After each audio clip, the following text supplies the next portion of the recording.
Welcome to Let's Read Mobile, presented by Boys and Girls Clubs of South Alabama. I'm Miss Rosa, and I'd like to read you a new story tonight. And you know, it's October, and October has one of my favorite holidays in it, Halloween. I'd like to read you a Berenstain Bear book about Halloween.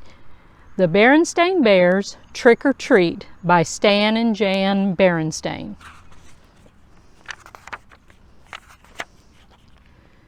The sights and sounds of autumn were all around as Mama Bear pushed her shopping cart along the path that led to the Bear family's treehouse. The trees and shrubs were ablaze with color. Farmer Ben's pumpkin stood bright orange in the October sun. The crows cawed noisily as they searched the stubble for bits of corn. Wild geese in great V formations honked high in the sky as they flew south. But the surest sign of the season was inside the treehouse, hiding behind Papa Bear's easy chair. It was Brother Bear waiting to try out his Halloween costume on Mama. It wasn't Halloween yet, but Brother and Sister couldn't wait to try out on their new costumes. Sister was going to be a beautiful ballerina. "Well, what do you think?" she asked, taking the third position. "Shh," said Brother. "Mama's coming." Brother had chosen to be a spooky monster on Halloween.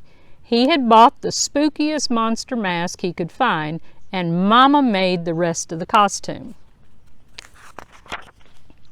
"Boo!" he shouted as Mama came in with the groceries. "Help! A monster!" she cried, pretending to be frightened. "It's only me, Mama," he said, showing his face. "So it is," said Mama. "Well, that just goes to show that appearances can be deceiving." "Appearances can be deceiving? What does that mean?" asked Sister. "It's just a grown-up way of saying that things aren't always what they look like," explained Mama as she unpacked the groceries. "Hands off, please," said Mama.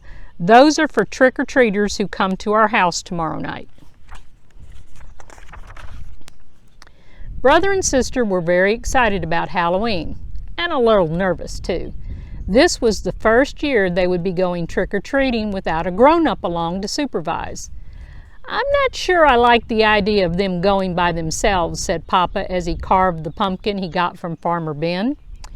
"It's pretty spooky out there," he added, making a scary face to the cubs. "Now, Papa," said Mama, "if Brother and Sister want to accept the challenge of going out on their own, I think we should encourage them. But remember," she continued, turning to the cubs, "there'll be strict rules. You'll stay in your own neighborhood, and you won't eat any of the treats until you're back home. Besides," said Brother, "we won't really be by ourselves. We made a trick-or-treat date with Cousin Freddie, Lizzie Bruin, and Queenie McBear." "There," said Papa, putting the finishing touches on the jack-o'-lantern. Then he lit a candle inside and turned out all the lights. It was pretty scary. The next day, Brother and Sister began planning the trick-or-treat route they'd follow the night. Brother got a pencil and paper and made a map of the neighborhood.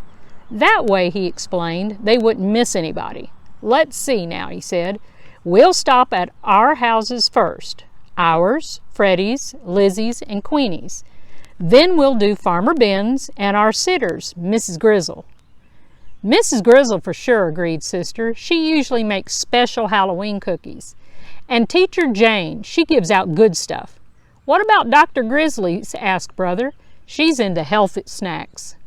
"I think so, just to be polite," said Sis. "Gramps and Gran, of course." "Of course." "I'll tell you one place we are going to miss," said Brother, folding his map. "What place is that?" asked Sister. "That one," he answered, pointing out the window at the home of old Ms. McGriz. It was a spooky, twisted old treehouse in a thicket at the end of Crooked Lane. "We're definitely not going there," he added with a shiver. "Why ever not?" asked Mama, who was listening. "Why not?" said the cubs. "Because she's a witch. That's why not." "That's utter nonsense," protested Mama. True, Miss McGriz is old and bent and rather forbidding looking, but I can assure you she's a perfectly nice person. But the cubs didn't believe her, not for a minute. They knew better. Everybody knew better. No doubt about it, Miss McGriz was a witch for sure. Just after dark, a pirate, a skeleton, and the wicked queen from Snow White came for brother and sister. They were Freddie, Lizzie, and Queenie, of course, and together they ventured out into the darkness with their trick-or-treat bags. Before they could get started collecting Halloween goodies, they were joined by some worrisome company. Too Tall Grizzly and his gang out for mischief. Too Tall didn't waste any time trying to get brother, sister, and their friends to go along with him and his gang. "Come on, we'll show you goodies how to have some real Halloween fun," he said, pulling brother along with him. "What sort of fun?" asked brother warily. "Oh, you might say we're going to put the trick back in trick or treat," he said, chuckling. It was so dark that brother and the others didn't notice where they were heading. "Hey," said sister, "this is Crooked Lane." "That's right," said Too Tall. "We're going to play a few tricks on old Witch McGriz." "What sort of tricks?" asked brother. Her gnarled, twisted old treehouse loomed ahead. "First," whispered Too Tall, taking a roll of toilet paper from his jacket, "we'll decorate her house with a little of this.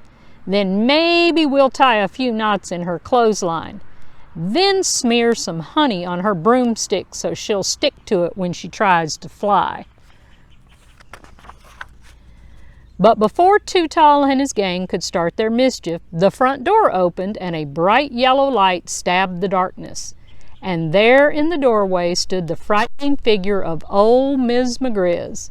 "Aha," she said in a gravelly voice, "I'm ready for you." She then led the terrified cubs into a cozy living room. To their great surprise, there was a big tray of beautiful candy apples, all prepared for Halloween visitors. "Mama was right," whispered sister to brother. "Miss McGriz really is a sweet, kind old person." The cubs thanked her for the beautiful apples and went about the rest of their trick-or-treat business. Later that evening, brother and sister were at home looking over all the treats they had collected. The beautiful candy apples stood out, and Papa asked where they came from. "From Miss McGriz," answered brother. "From that scary-looking old grouch push that lives down Crooked Lane," said Papa. "That's right," said brother, taking a delicious bite of his candy apple. "You must really try to remember, Papa," said sister, giving her apple a little lick. "Appearances can be quite deceiving." I hope you enjoyed our story tonight, and I hope you have a happy Halloween, and please be safe and careful. Don't forget to join us next time, and until then, let's read, Mobile.